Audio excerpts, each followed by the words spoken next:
In the spring of 2011, a cobra escaped from the Bronx Zoo. Well, it didn't escape really. It was found taking a smoke break out behind the monkey house. It's an odd coincidence that on the same day it was found alive and well, I found a dead garter snake in my yard. The garter snake was clearly a young one, only about 6 inches long, with a pistachio green stripe running down his back. He was curled up. The days were warm, but since it was early spring, the nights got pretty cold, and I'm afraid that's what got him. I have vague memories of visiting the Bronx Zoo as a kid. I remember in one of the open areas finding a dollar, holding it up and yelling, "Hey, did someone lose this?" But that's another story. For some reason I don't remember the reptile house, which is odd because that's my favorite part of any zoo. I must have been born with a love of snakes. When I first saw the animated version of Kipling's Rikki Tikki Tavi, I cried over the deaths of Naga Nagina. Maybe it's genetic. My grandfather loved snakes, although to be more precise, he loved putting them in the middle of the sidewalk where my grandmother would see them and run screaming. Finding a dead snake always makes me sad. It takes me back to when I was only 5 or 6 and used to play in a vacant lot behind my house. One day I found a dead boa constrictor in the drainage ditch. Even at that point I'd read everything about snakes I could get my hands on, so I recognized that this magnificent creature was not a native, and thought it must have escaped and died of exposure. Now I wonder if it hadn't been released by some bonehead who didn't know what he was getting into when he impulsively bought a young, beautiful snake that then outgrew its cage. A few years later I'd have a happier encounter with a boa constrictor. The local children's museum had a small menagerie of animals. Most of them were local wildlife that had been brought in injured and rescued. A possum that had been brought in with a broken leg, a hawk or owl that had a damaged wing. There was also a massive snapping turtle in an aquarium, and a collection of snakes, including a boa constrictor named Lydia. On one trip to the museum, I was part of a lucky group that got to have our pictures taken with the animal of our choice. The snapping turtle wasn't available, so I went with Lydia, who I draped over my shoulders as though we were in a music video.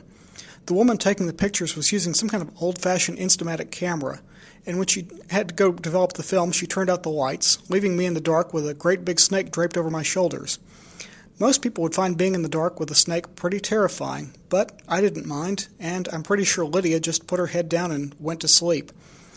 A few years after that, I got a pet snake of my own, a garter snake I named Slither. Slither liked to strike at my hand every time I opened the cage, although I was usually holding his food, so I don't think it was anything personal. How certain people reacted to Slither always surprised me. I had female babysitters who thought he was pretty cool.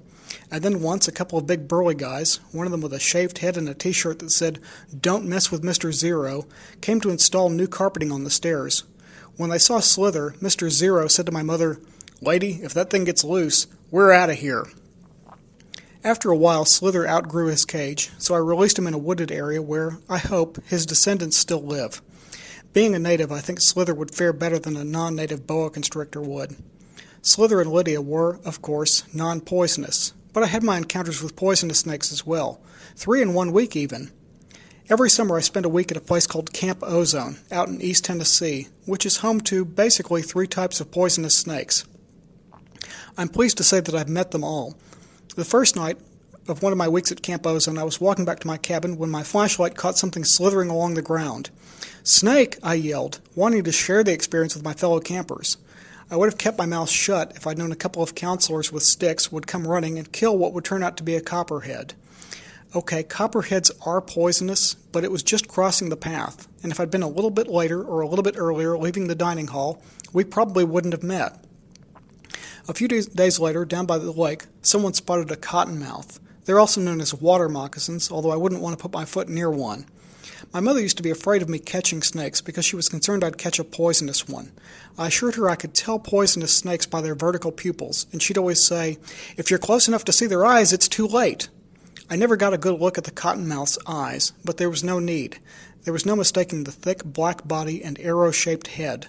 Hey, there's more than one way to tell a poisonous snake, you know. The night of the big campfire, I was sent to collect firewood, and in a clearing off the path, I found a large pile of timber with a curled-up rattlesnake on top of it. He was big enough that, even well outside of striking distance, I could see his vertical pupils. He glared at me balefully and flicked his tongue, and seemed to be saying, "Keep your mouth shut, kid, and get your firewood somewhere else." I did. I went looking elsewhere for firewood. My most memorable snake encounter, though, was in Florida.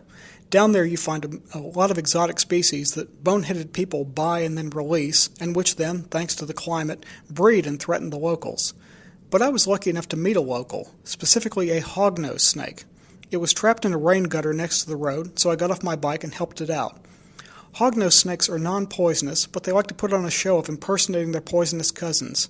This one thanked me for helping it out by hissing and puffing up, and even pretending to strike, falling just short of where I was standing. It was quite an entertaining show, but since that failed to satisfy me, the snake resorted to its next trick of playing dead. And when that didn't work, it held up $1 and said, "Hey, did you lose this?"